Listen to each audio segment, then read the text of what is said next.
আজকের ভিডিওতে আমরা জানতে চলেছি জন সিনার হিল টার্ন ও ডক্টর অফ থোগানোমিক্সের গিমিকের সূচনা। তো আপনি যদি জন সিনার হিল টার্ন সম্পর্কে জানতে চান তাহলে ভিডিওটি না টেনে সম্পূর্ণ দেখতে থাকুন, এবং আপনি যদি এই চ্যানেলের নতুন দর্শক হয়ে থাকেন তাহলে চ্যানেলটিকে সাবস্ক্রাইব করে সাথেই থাকুন। আমরা প্রতিনিয়ত রেসলিংয়ের আপডেট দিয়ে থাকি এই চ্যানেলে। তাহলে দেরি না করে চলুন শুরু করা যাক। জন সিনার হিল টার্ন ও ডক্টর অফ থোগানোমিক্স। অক্টোবর মাসে জন সিনা বিলি কিডম্যানের সাথে টেক টিম গঠন করেন। তারা টেক টিম টুর্নামেন্টে প্রথম রাউন্ডে বাদ পড়ে যান। এর পরের সপ্তাহে জন সিনা বিলি কিডম্যানকে আক্রমণ করেন। এটাই ছিল জন সিনার ক্যারিয়ারে ভিলেন রূপ। এর কিছুদিন পর হ্যালোইনে কিডম্যান জন সিনাকে আক্রমণ করে এবং এতে জন সিনা মারাত্মকভাবে আহত হয়। এর পরের সপ্তাহে স্ম্যাকডাউনে জন সিনা এক নতুন গিমিকে রিটার্ন করে। জন সিনা মূলত একজন আমেরিকান র্যাপারের রূপে এসেছিলেন এবং তিনি কিডম্যানের উপর অসাধারণ প্রোমো কাটেন।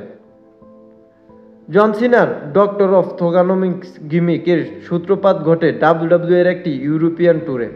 সাধারণত ডাব্লিউডাব্লিউই ক্যারিয়ারের প্রথম দিকে জন সিনা বাসের পিছনে একা একা মনমরা হয়ে বসে থাকতো, কারোর সাথে তেমন কথাবার্তা বলতো না। তো সেই ট্যুরে বাসে সময় কাটানোর জন্য রিকিশি, এডি গ্যারেরো, রে মিস্টেরিও, মার্ক হেনরি এবং আরও কিছু রেসলার ফ্রি স্টাইলে র্যাপিং শুরু করেন। তারা একসময় জন সিনাকে র্যাপ করার সুযোগ দেয়, সেখানে জন সিনা র্যাপ করে ফাটিয়ে দেয় ও অনেকের প্রশংসা পায়। সৌভাগ্যক্রমে বাসে বসে থাকা একজন ক্রিয়েটিভ টিমের সদস্য জন সিনার এই অসাধারণ ট্যালেন্টকে চিনতে পারেন এবং বাস থেকে নামার পর তাকে একলাপে জিজ্ঞেস করেন যে তিনি টিভি শোতে র্যাপিং করতে চায় কিনা। জন সিনা তখন চিন্তা করে তিনি সবার থেকে ব্যতিক্রম হতে চেয়েছিল এবং এটিকেই তাকে ব্যতিক্রম করবে, তাই তিনি হ্যাঁ বলে দেন। ক্রিয়েটিভ টিমের সদস্য তখন তাকে জিজ্ঞেস করলেন যে তিনি নিজেকে কুল দেখতে চান নাকি ও এই রোদ দেখতে চান।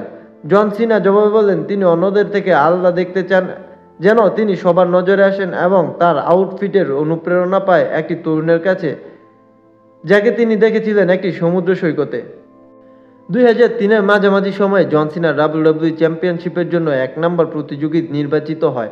জন সিনা ব্রকের সাথে মজা করেন এবং তাকে থুথলেস ম্যান বলেও সম্বোধন করেন। ব্রক এতে অনেক রাগান্বিত হয়ে যায় এবং জন সিনাকে আক্রমণ করেন।